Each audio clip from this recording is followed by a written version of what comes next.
Hello everyone, তোমরা সবাই কেমন আছো? আশা করছি সবাই ভালোই আছো। তো আজকে বানাবো কাঁঠাল চিংড়ি বা এঁচোড় চিংড়ি। তো তার জন্য এখানে কাঁঠাল আর চিংড়ি মাছ নিয়ে ভালো করে কেটে নেব।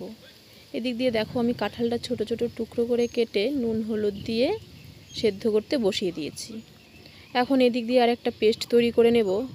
এখানে দিয়ে দিব কাঁচা লঙ্কা, পেঁয়াজ, রসুন আর আদা দিয়ে একটা ভালো পেস্ট তৈরি করে নিয়েছি। এদিক দিয়ে আমার কাঁঠালটা একটা সিটিও দিয়ে দিয়েছে।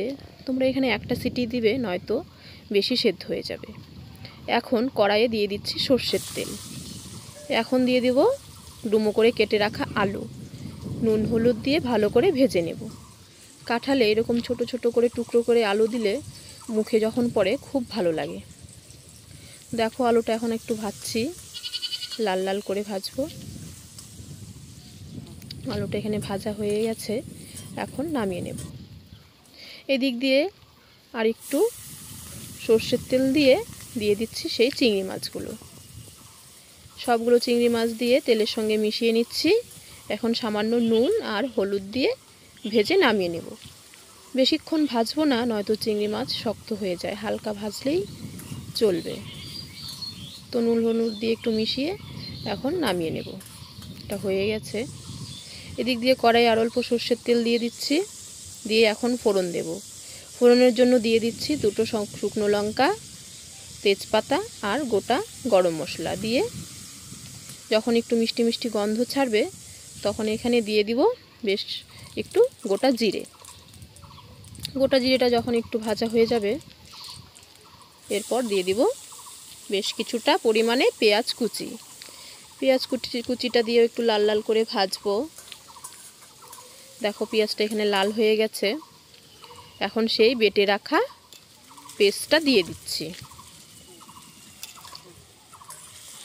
পেঁয়াজটা দিয়ে মশলাটার সঙ্গে ভালো করে মিশিয়ে নিচ্ছি। ভালো করে এখন কষাতে হবে। এখন দিয়ে দিব কিছু গুঁড়ো মশলা। তো দিয়ে দিচ্ছি এখানে কাঁচা লঙ্কা, আর দেব এখানে স্বাদ মতো নুন, হলুদ গুঁড়ো,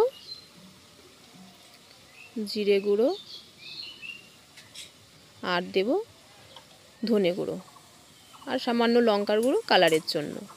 দিয়ে এবার বেশ কিছুক্ষণ ধরে এটা কষাতে হবে, যতক্ষণ না পর্যন্ত সাইড দিয়ে তেল ছেড়ে দিচ্ছে। তো দেখো এটা 5 মিনিটের মতো কষানোর পর এরকম অবস্থায় হয়েছে। এখন সেই সেদ্ধ করে রাখা কাঁঠালটা দিয়ে দিচ্ছি। এখন ধৈর্য নিয়ে নিয়ে এটা ভালো করে কষাতে হবে, যতক্ষণ না পর্যন্ত কাঁঠালটা একটু ভাজা ভাজা হয়ে যাচ্ছে। তো সবগুলো মিশিয়ে নিচ্ছি। এবার দিয়ে দিব সেই ভেজে রাখা আলু আর চিংড়ি মাছটা। এই চিংড়ি মাছগুলো দিয়েও এখন সবগুলো একসঙ্গে মিশিয়ে ভালো করে ভাজবো। দিয়ে দিচ্ছি সামান্য একটু চিনি আর দেব এখানে গরম জল। তোমরা এখানে চেষ্টা করবে গরম জলই দেওয়ার জন্য। তো দেখো ঝোলটা আমার এখানে ফুটে আসছে। তো এখন উপর থেকে দিয়ে দিব গরম মশলার গুঁড়ো, দিয়ে ভালো করে মিশিয়ে নামিয়ে নেব।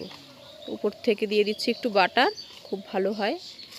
তো রেডি এই কাঁঠাল চিংড়ি।